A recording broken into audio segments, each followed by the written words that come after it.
Non, on Ouais. passe à vous, Emmanuel Ducrot. Alors là, vous allez nous raconter ce matin l'histoire d'un appartement squatté. Et cette question, un appartement squatté serait-il un logement vacant? C'est la question insoluble qui est posée par le fisc à un retraité marseillais. Une histoire qui se mord la queue, relatée il y a quelques jours sur le site internet du Figaro, celle d'un homme de 71 ans, ancien patron de bar de la région de Marseille, qui a eu la mauvaise surprise de recevoir du fisc un avis de taxe sur les logements vacants. On lui réclame 1 000 euros parce qu'il possède 4 logements à Marseille et que ceux-ci n'avaient pas de locataire au 1er janvier. Il est frappé par une de ces taxes qui a été créée en 1999 et qui est applicable dans les communes où il existe un déséquilibre entre l'offre et la demande de logement, ce qui entraîne une difficulté d'accès pour les locataires. L'idée, c'est que les gens remettent leurs biens sur le marché. Bon, et ce retraité refuse de payer la fameuse taxe logement vacant. Bah oui, parce qu'au 1er janvier, les logements qu'il possède à Marseille n'étaient pas vacants, ils étaient squattés. Alors, il n'a évidemment pas pu déclarer le loyer.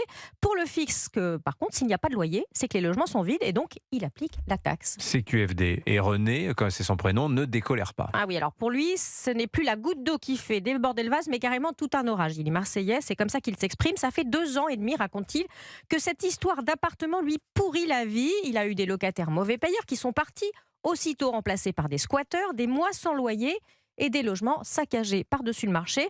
Alors, nous avons tout tenté, explique René, la police, les maires, le préfet, les huissiers. Nous avons envoyé une 60aine de recommandés sans réponse. L'expulsion n'a jamais été ordonnée. Et il continue quand même à payer les factures d'eau, les taxes foncières, les frais de justice pour ne pas se mettre dans l'illégalité. Il en est à 25 000 euros de fonds perdus, René.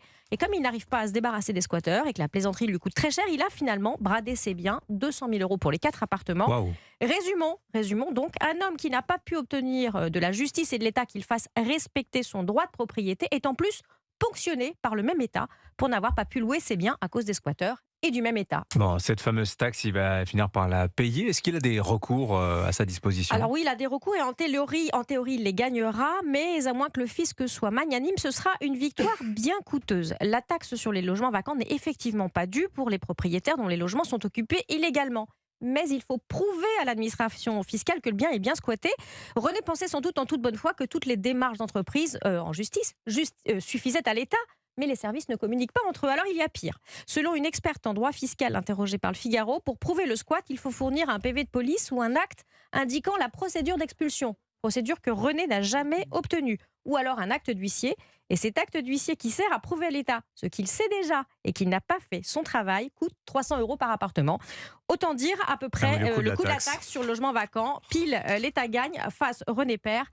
On a envie de dire, allez, messieurs du fisc, soyez un petit peu magnanimes. Mais surtout, il a dû vendre ses appartements. Vous avez dit 200 000 euros pour 4 Il les a appartements bradés, ça lui coûtait trop cher. à Marseille. Incroyable.